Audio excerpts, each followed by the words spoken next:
Beletrina v živo. Danes bomo gostili človeka, politika, pisatelja, ki je zasedal 3 najvišje funkcije v državi. Bil je predsednik državnega zbora, predsednik vlade in predsednik države. Po koncu drugega mandata je postal še podcaster, no zdaj pa je njegovo ime zapisano še na platnici knjige, ki jo je zapisal sam. Torej, zdaj je tudi pisatelj. Zmaga je začetek. O tej knjigi bomo danes govorili v Beletrini v živo in ob sebi pozdravljam Boruta Pahorja kot pisatelja tokrat. Lepo pozdravljeni. Lep pozdrav. Torej, v zadnjem letu ste šli čez številne stopnice, dodali svojim bogatim izkušnjam še več izkušenj, zdaj ste tudi pisatelj. Kakšen je občutek, ko nekdo reče pisatelj, ne Boris Pahor, ampak Borut Pahor? Se nimam za pisatelja, to je priročnik, to ni zdaj neka visoka umetnost ali literatura. Gre za zapis nekaterih mojih ugotovitev, spoznanj, ki bi mogoče tistemu, ki bere in ga zanimajo poklicne karierne poti, pa tudi neke življenjske usode, lahko prav prišla. Zdaj imeli ste že nekaj predstavitev, tudi videla sem na Fakulteti za družbene vede. Kaj pravijo mladi? Pravite, da je predvsem usmerjeno tudi, da je namenjeno njim, to, kar pišete. Ja, na nek način je zamisel za knjigo nastala po prijaznem povabilu, seveda založbe Beletrina, da napišem življenjepis, pa sem nekako se temu odrekel. Po moji izkušnji v številnih pogovorih v zadnjih letih s sinom, ki je star 25 let, je končal akademijo na Dunaju, diplomatsko je zdaj diplomatski pripravnik na ministrstvu, vpisal je doktorat, skratka nek radoveden mladenič, ki se ozira naprej in ga zanimajo nekatere moje izkušnje. V pogovoru z njim sem pa jaz tudi lahko videl, kaj od tega, kar imam jaz zapovedati, ga zanima in sem lahko malo bolj razmišljal. No? Ta spoznanja sem potem zapisal v knjigo tako, da bi bila najbolj blizu mlademu človeku, seveda. Ampak seveda iz čisto sebičnih razlogov, da bi se knjiga bolje prodajala, sem napisal to tako, da če bo njegova mama vzela od kakšnega mladega študenta, bo tudi recimo knjiga lahko zanimiva. Pa se je kakšna mama že javila? Ja, tega je zelo veliko. Povejte mi, slišala sem, zdaj boste me popravili, če ni res, ampak da bi morala biti na naslovnici druga fotografija. Je tudi ta prišla zaradi mam ali zaradi... Ne. To je taka simpatična zgodbica, kako je knjiga nastajala. Nastala je seveda zelo hitro, pol leta je malo za tak priročnik, če bi se drugače lotil iste teme, bi mogoče to potreboval 2, 3 toliko. Ampak Beletrina je sprejela mojo ponudbo, da bi knjigo napisal tako, da jo vržem iz rokava. Da je ne popravljam preveč, da nisem preveč picajzlast, ker se mi zdi, da to niti mogoče za tako zvrst knjige ni potrebno. Seveda tvegate nekaj morda jasnosti, ampak dobite pa eno lahkotnost v teku. To je značilno tudi za govore, ki jih pišete. Če govor stresete z rokava, bo praviloma dober govor. Če se zelo trudite pri govoru, praviloma ne bo dober govor. In velja se mi zdi podobno za to vrsto žanra. Ti ponovitve, večkrat ponoviš. Najprej tisto, kar je prvo, kar je impuls. Se mi zdi, da je res. No, vi imate s tem največ izkušenj. Zagotovo opažam to, da kadar nekaj večkrat ponoviš, pa že anticipiraš z mislimi, si tisti kreativni, bom rekla, poriv, ki pride iz tebe, malce ga oklestiš in mu dopustiš, da pride navzven na plano, pa vendar, tudi tukaj ste spet začetnik. Ampak samo da vprašam, vi ste tudi prebrali knjigo, Ok, malo preleteli. Recimo za sebe bi najdli kakšno spoznanje ali ugotovitev, ki vam recimo prav pride, ali pa prav tako, ki mu nasprotujete z vašimi izkušnjami? Da bi prav kaj rekla, da nasprotujem, tudi všeč mi je tisto o tremi, ker tudi sama gledam podobno na to, da je trema ponavadi, vi niste tega tako zapisali, ampak v osnovi govorite zelo podobno, je strah pred nekim velikim drugim. Se ukvarjam z vsemi stvarmi, ki niso mene. Ko si pri vsebini, ko si z različnimi vajami, s katerimi lahko tudi prideš, pa jih bolj ali manj nekako čutim, da ste jih dali skozi med vrsticami. Vseeno je trema neka stvar, ki se mi zdi, da ljudi hromi, ker se ukvarjajo s tem, kaj si bo nekdo mislil, nekdo, ki jim veliko pomeni. To se me je zelo dotaknilo, ker to je verjetno tudi, če pogledava zdaj na vašo pot, skozi kaj vse ste šli, pa ko so vam že praktično govorili, da ste politično mrtvi, september 2011, bili ste nekako, tudi takrat ste dali vse nase, kar danes, bom rekla, ni značilno za veliko politikov, ki bi rekli, jaz sem kriv, da je situacija taka, vi ste pa kar malo preveč in so mediji to še učitali. Če tukaj se mogoče dotakneva, če se vrneva do tega obdobja, ki jo opisujete tudi v knjigi, kaj je tisto, kar bi mogoče ravno iz tistih izkušenj, ki ste jih takrat imeli, pa šli v bistvu sprejeli poraz, kar je težko. Kaj bi svetovali mogoče komu, ki danes vozi tole ladjo demokracije v Sloveniji? Danes je vendarle lažji čas, kot je bil takrat. Takrat je bil zelo poseben čas. Mi smo imeli dva taka posebna časa po osamosvojitvi, po ustanovitvi lastne države. Eno je bil čas finančne krize in drugo je bil čas covida. Čas covida je bil z vidika vodenja države v krizi lažji, ker so ljudje razumeli, da covid je bil stvar narave. Finančna kriza je bila pa stvar pohlepa. In ljudje so takrat odgovornost politikov in bankirjev zelo drugače razumeli, kot so razumeli odgovornost politike v času reševanja covida. Kaj bi danes svetoval v času, ko ni krize, ko ni potrebno biti tako tankočuten kakšenkrat, kot je treba biti v času krize. Najprej, in to je napaka, ki sem jo priznal v knjigi, da sem potem, ko sem rešil z osredotočenostjo glavni problem, to je zapletene in krizne odnose s Hrvaško, sem se podal v reforme na celi fronti. Jaz mislim, da je bila to velika napaka, če bi ravnal drugače, bi lahko bil tudi izplen vladnega dela drugačen. Morda bi se bilo takrat dobro pripraviti na eno, največ dve reformi. Mi smo pa šli od zdravstvene do pokojninske, trga dela, praktično na celo fronto. In ko odprete celo fronto sprememb, jih pravzaprav, to moram danes ugotoviti, javnost res ne more poosebiti. To je bila taka strateška napaka, ki sem jo plačal potem za padcem 3 reform na referendumu. Pa bi rekli, da so ljudje, pa novinari seveda, smo do vas bolj prizanesljivi, odkar niste več na nobeni od funkcij. Ne vemo, da tudi med covidom, čeprav je bilo obdobje bolj mirno in manj, smo nekako rekli, narava je, ste tudi vi dobivali očitke, češ podpirate napačen režim, to je fašizem in tako naprej. Vi ste pa delovali, če jaz prav razumem vaši maniri, kot tudi sami pravite, spravljivo, ne? Glejte, danes se že pozablja, da je bil po moje velik del razlogov za nezadovoljstvo s prejšnjo vlado covid in ne samo ukrepanje vlade v njem. Seveda se je tako razumelo pri ljudeh, ampak brez covida bi verjetno tista vlada imela čisto drugo izkušnjo in mi z njo. Danes se to pozablja in se zdi, kot da je pravzaprav vlada zapirala ljudi, brez potrebe ukazovala nošenje mask, brez potrebe omejevala gibanje. To so počele vse vlade, vse države. V Italiji je bila vojska na ulicah, absolutno. to se spomnim tudi sama, ja. Pri nas so ljudi zaplinjali, v drugih državah so pa umirjali protestnike. Hočem reči, da je tukaj se jaz temu stampedu na vlado nisem želel pridružiti. Nisem razumel, da je to moja naloga predsednika republike, ampak sem poskušal z vlado sodelovati, ne da bi se vedno z njo strinjal in sem tudi jasno povedal, kdaj se ne, ampak razumel sem, da je poseben čas, da je krizen čas, da moramo držati skupaj in nisem se hotel pridružiti, kot rečeno, temu stampedu, da mora vlada pa za vsako ceno, ker so nekateri navajeni, da je skozi na oblasti. Ja, mogoče tukaj še tisto vprašanje, ki je bilo predtem. So zdaj, bi rekli, do vas, ko ste pisatelj recimo, pa podcaster, pa seveda širše delujete v razmisleku. Ljudje so zelo prijazni. Tako se mi zdi, kot da če je bilo kdaj kaj hudo, ne zlasti takrat res v času krize, da se je zdaj vse povrnilo. Res imam ogromno vabil, rad se udeležujem pri ditu, dobro sem sprejet. In seveda nekomu, ki je že star, kot sem jaz, seveda, kako bi rekel, mu je lepo, da ga vabijo tudi mladi ljudje, ker ponavadi mladi ljudje so zelo izbirčni, glede gostov in če te povabijo in če meniš, da imaš kaj povedati, je to zelo dober občutek in tak občutek zadoščenja, da imaš neke izkušnje, ki jih zanimajo, in tega je res zelo veliko. Si zanimiv torej na nek način tudi mladim, kar kaže potem. Vaš knjižni prvenec je že po sami obliki tudi tako mladostno nekonvencionalen, kazalo je na zadnji strani. Nekateri naslovi, kot ste že omenili, tudi mogoče malce ličijo na kakšne vaše zapise pod Instagramom, recimo, da nimo ljubezen, sovraštvo, zmagovalci in prvaki. Ste se vi zavestno sami odločili za to obliko? Kaj je potrebno? Ja, knjiga Tako in drugače je moj izdelek. Si pa se morava še naslovnici vrniti, ker ste me prej vprašali. Bova prišla do tega, ampak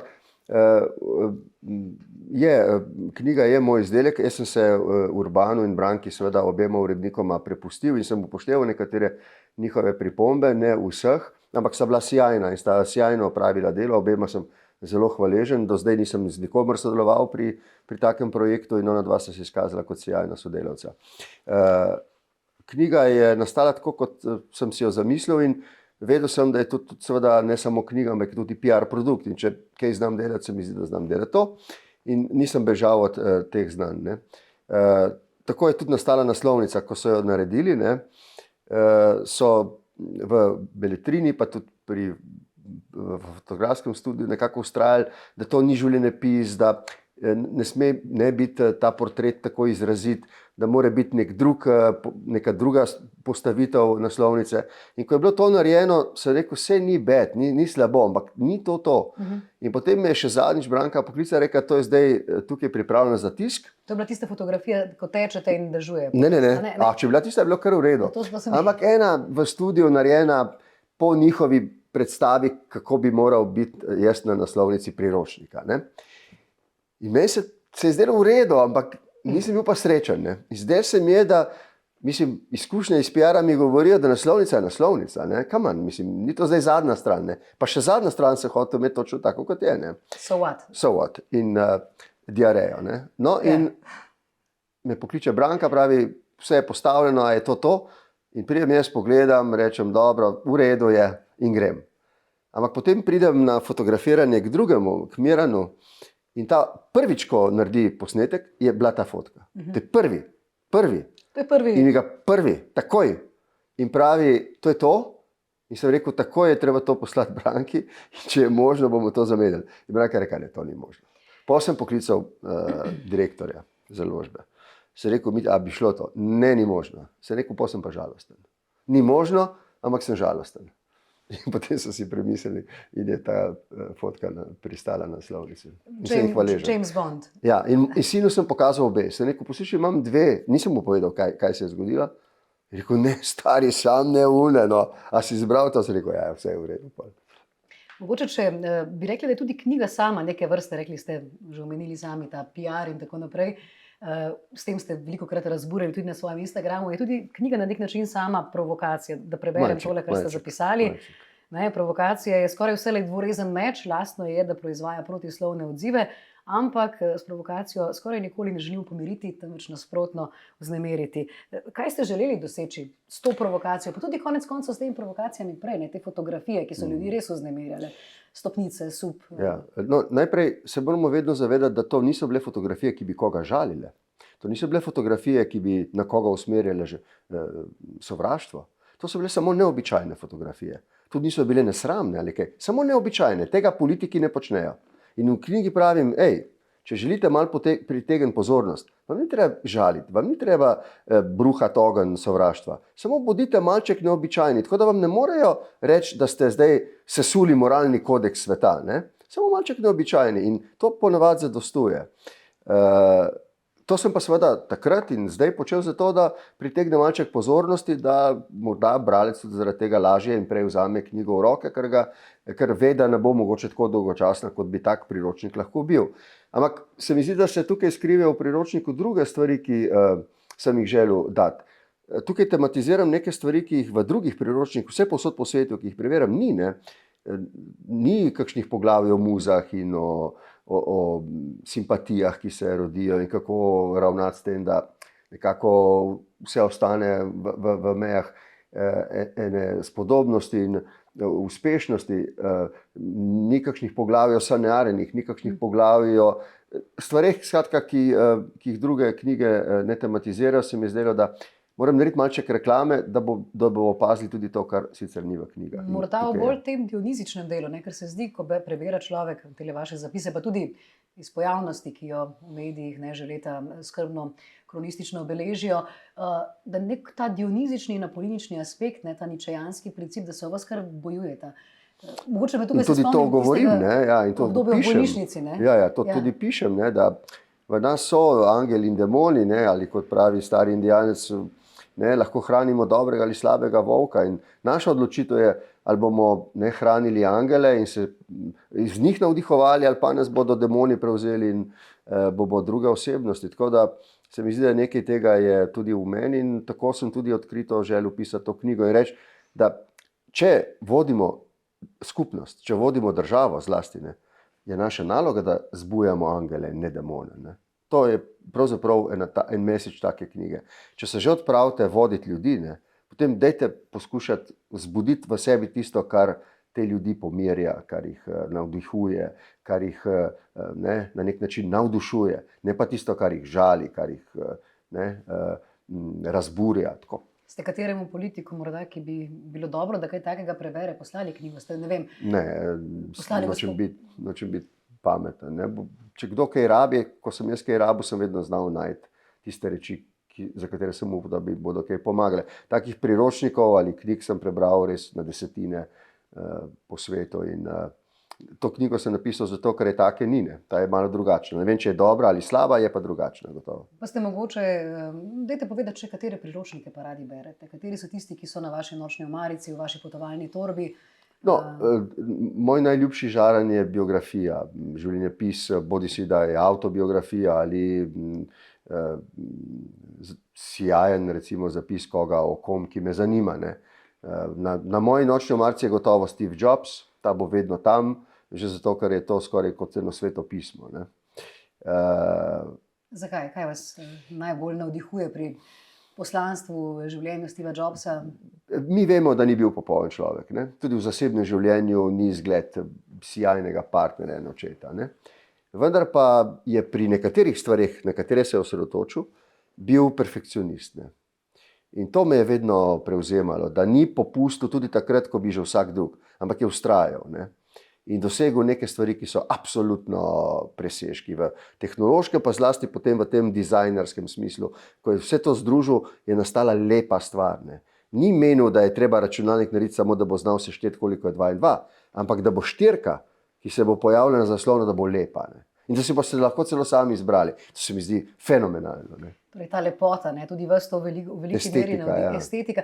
Morda je zanimivo, Simon Sinek, ko razlaga o tej končni in neskončni igri, ne, ravno izpostavi Steva Jobsa in princip Appla kot brenda, kot skupine, kako so vedno, za razliko od Microsofta, iskali, kaj mi lahko naredimo, kaj lahko spremenimo. Medtem ko je Microsoft se ukvarjal, Apple ima to.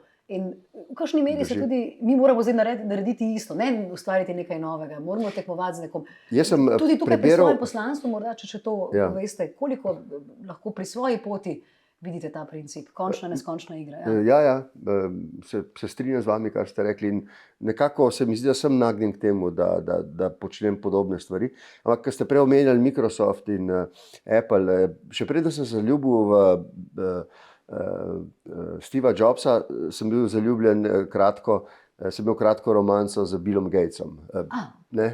Vendar potem, ko je njegov življenjepis omenjal Steva Jobsa in njune kratke stike, sem seveda hitro šel po literaturo, mislim, da nekje v Londonu ali v Ameriki sem dobil prve knjige in seveda se potem ljubezen s Stevom Jobsom pa trajna in ta je neskončna. Ne?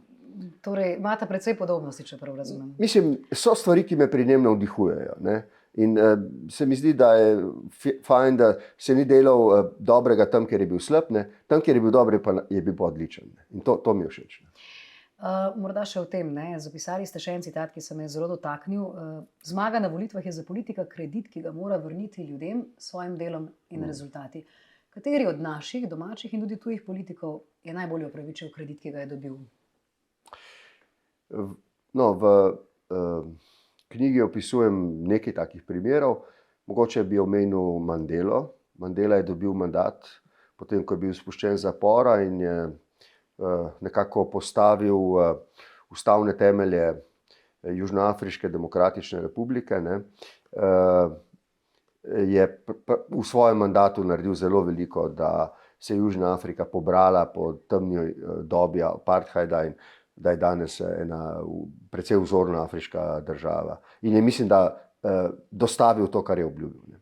Druga osebnost, ki jo omenjam, mogoče v tem smislu, in to prav na nekem kontroverznem primeru, je Angela Merkel. Jaz Mandele nikoli nisem poznal, ko je še živel, bil sem na njegovem pogrebu.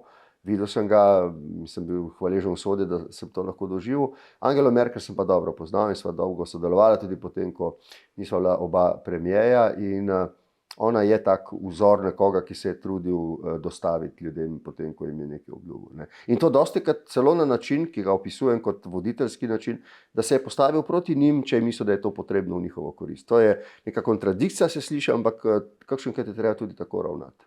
Pa imate občutek, ne, marsikdo vam je ravno v tem vašem mandatu predsedniškem očital, da ste preveč spravljivi, da premalo opozarjate, ne, in zdaj ta sprava, če rečeva, je kar zaznamovala, ne samo vaš predsedniški mandat, že takrat, ne, ste sprejeli tisto deklaracijo, ko ste bili predsednik vlade, mogoče tukaj ste bili res tarča kritik, ta vaša spravljivost. Kaj, imamo Slovenci probleme s tem, ima svet probleme s tem, kdo je problem, ali ste pa morda vi niste bili iskreni v tej spravljivosti, ne vem, sprašujem. Ta razkol, ki se je zgodil sredi druge svetovne vojne in se je nadaljeval z uzurpacijo oblasti po njej, ne, je pustil seveda globoke rane v našem narodnem telesu. In neka misel, prazno upanje, da je to mogoče nekako zaceliti hitro in ne boleče, je zmotna. Mi bomo vedno na nek način imeli ta zgodovinski spomin, tudi generacije, ki niso osebno izkusile te tragedije. In prav je tako, da ga imamo in ga imamo kot opomin. Hkrati pa se mi zdi, da je prišel čas po 3/4 stoletja, da nekatere stvari uredimo tako, da so nekatere krivice popravljene in to tako, da se ne delajo nove. In da imamo v glavi vedno, da imamo vso pravico biti različni, ampak moramo paziti, da se ne razkoljemo politično. Ne? In se mi zdi, to se dogaja, ne? Vidimo, da vsakič huje je. Veste kaj, so razhajanja, ampak mislim, da nekega razkola, kot ki ga je povzročil, ki so ga povzročila politična razhajanja pred začetkom druge svetovne vojne, danes ni. In ne smemo biti, ko bi rekel, površni in misliti, da je danes vse tako črno, da če bi jutri prišlo do nekih dramatičnih okoliščin za slovenski narod, da bi se razklal. Možnost je seveda. Ta možnost se bo povečala, če med sabo ne bomo vodili dialoga, če ne bomo sodelovali. Jaz mislim, da je treba trenirati to sodelovanje, imeti nek dialog, se poslušati, se spoštovati. Če in kolikor pa vidimo tudi danes, ne, recimo v tem mandatu, ne, da so neka izključevanja, ne, nas mora to skrbeti in moramo malček dvigati glas v tem smislu. Oprostite, to je lahko za koga moteče, za koga boleče. Pozor, to so resna vprašanja, ki zadevajo konsens naše družbe. Vse to je morda zanimivo, ne, ker na nek način, če smo pričakovali, smo pričakovali neke vrste spravljivost, to se je napovedovalo, zdaj pa v dejanjih pa tega ni. Mislite zdaj v tem obdobju? Tako mislim v tem obdobju. Menite, da smo mediji premalo kritični, da dopuščamo na nek način, tukaj bom rekla, da se stvari dogajajo, pa jih ne reflektiramo, kot bi morali? Dve stvari. Najprej, mislim, da imamo neka nihanja, ko se mogoče preveč zaniha z ravnanji v eno stran, se zdi, kot da je zgodovinska nujnost, da se potem zaniha tudi v drugo. Jaz tega ne razumem tako. Jaz mislim, da tisti, ki želi res umiriti stvari, pač ne bo šel v skrajnosti, ko bo nastopil svoj mandat. Jaz nisem tako zelo presenečen, kar vidim, da se zdaj dogaja, ker je bilo moč... Ste pričakovali to? Deloma ja, moram biti pošten, deloma ja, zato ker sem videl, kako se organizira politična alternativa takrat.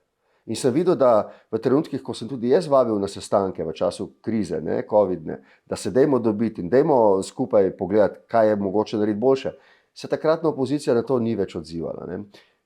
Rekla je ne, to, kar je zdaj na oblasti, to za nas ni sprejemljivo. Absolutno narobe in absolutno prav. Mi smo tisti, ki smo absolutno na drugi strani. In tako kot se seveda konstituira opozicija, ne, tako potem tudi vlada. In zato jaz nisem zelo presenečen k temu, kar vidim. In ta neka revanšizem, maščevalnost, ne, je rezultat vzpostavitve kot alternative prejšnje oblasti. In mi je žal, da je tako, ker za to res ni potrebe. In ljudje niso zadovoljni zdaj s tem, se mi zdi. Večina ljudi ni zadovoljna. Vidimo javnomnenjske raziskave. Mislim, da so pričakovali, da če je bil prej kdo kritičen do recimo oblasti predsednika Janše, bo zdaj pač ravnal drugače. Ne ravna zelo drugače, kakšenkrat se zdi, da je še več trme in ustrajnosti v eno smer, ki drugo izključuje. Ja, v 21. stoletju, ko mladi ljudje se sprašujemo, zakaj ljudje iščejo komuniste in fašiste in tako naprej, je to res neugodno. Morda bi vseeno na lepši noti zaključila tole spravljivost. Ta znameniti stisk roke z italijanskim predsednikom Mattarello pred spomenikom bazoviškim junakom, tudi to je v Sloveniji spet razdvajano, ne? Pa so bili komentarji, pa zakaj, ne? Pa da je to spet nek PR performance in tako naprej. Zadnjič, oni dan pa sem govorila s prijatelji iz Italije in sem bila res presenečena.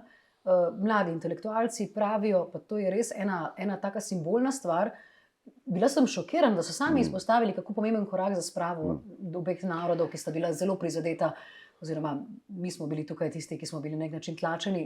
Kako gledate na to? Ste tudi vi verjetno dobili kakšne take odzive? Glejte, včeraj sem bil v Števerjanu, to je občina v Brdih, zelo blizu slovenske meje, kjer živijo večinoma slovenski ljudje, in imel sem pogovor z mladimi. In če ti mladi rečejo, da jih je to pozitivno zaznamovalo, njih in italijanske prijatelje, je to nekaj, kar je navdušujoče. In to, kar se je zgodilo 13. julija 2020 na Bazovici, je stvar zgodovinske prelomnosti, kajti tistega dne je bil tudi vrnjen po 100 letih Narodni dom Slovencev v Trstu. Kamor ste šla kasneje potem, ne? Ja. Kamor sva šla takoj po Bazovici, in da se je to zgodilo, se je bilo treba zelo potruditi. In ko smo šli tako daleč s tem trudom, da je prišlo do vrnitve Narodnega doma, sva rekla, dajva narediti še tisti simbolen korak, težak za oba, tudi za predsednika in prijatelja Mattarello, ker on je imel težave v Rimu zaradi poklonitve 4 bazoviškim junakom.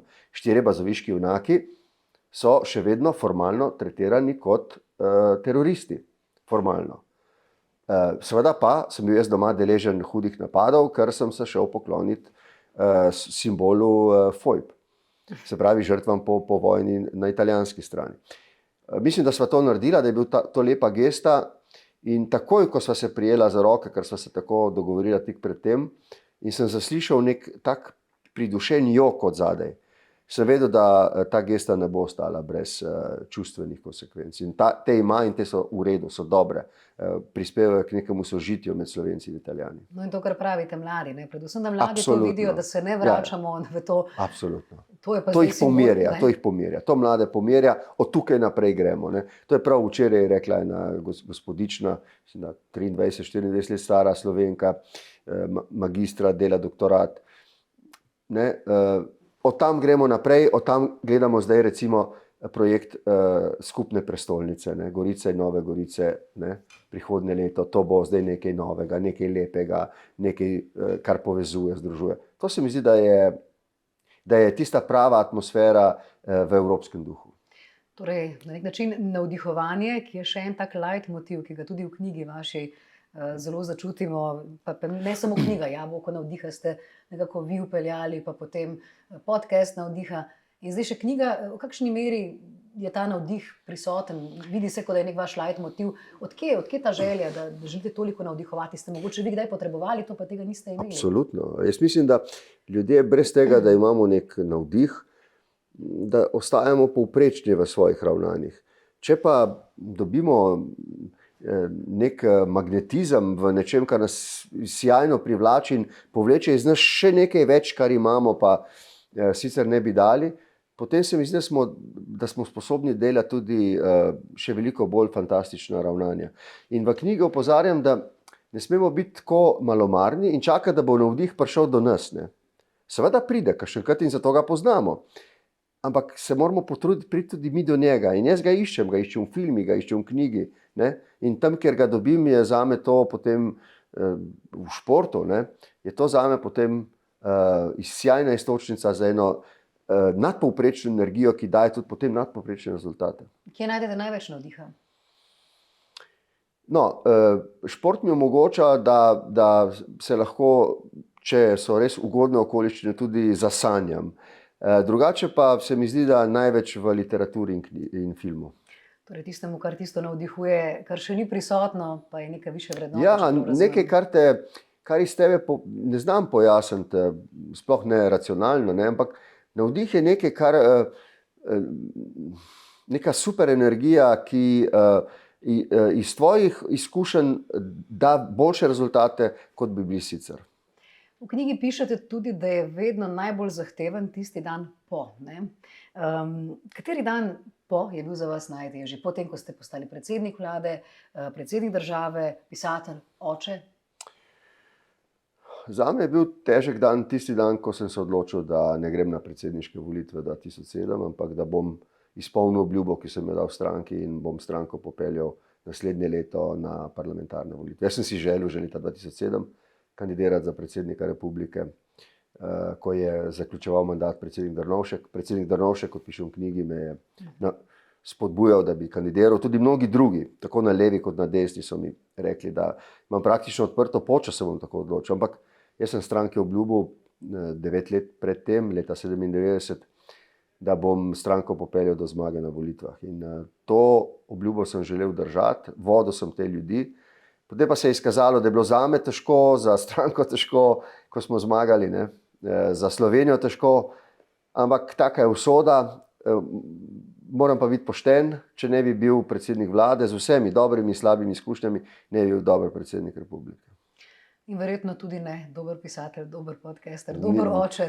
Vedno, ko rečem, da sem pisatelj, se mi zdi smešno in se mi zdi, da me zamenja, da s kom drugim se nimam za pisatelja. Ne. Najlepša hvala. Čeprav bom enkrat pa napisal ljubezenski roman, to sem tudi obljubil. V čem pa bo šel ta? Verjetno že razmišljate o tem. Ne, imam že naslov. Sam to pa ne. Ne, to pa lahko. Pa ni govora. Ni govora. Cvetje je skej, cvetje o... Vse ste blizu, sam... Če ste res prebrali knjigo, tako le mogo. A bi morala vedeti, ali kaj? Se pravi, če podrobno beremo knjigo, bomo vedeli, kateri je vaš roman. Tako je, ja. Če rečem, da je ljubezenski, pol veste, tako iz šusa. Ok, očitno domače naloge nisem tako dobro pravila. Ne, če bi prej rekel, bi mogoče to opazil. Ja, z drugim fokusom. Najlepša hvala, gospod Borut Pahor. Hvala za te besede, hvala za te modrosti in navdih. Hvala. Hvala, ker ste ocenili, da sem prijazna. In najlepša hvala vam za ogled preko spleta. Beletrina v živo je bila tole. Predstavili smo prvenec knjižni Boruta Pahorja. Zmaga je začetek, čakamo tudi na ljubezenski roman. Do takrat pa nasvidenje. Beletrina v živo.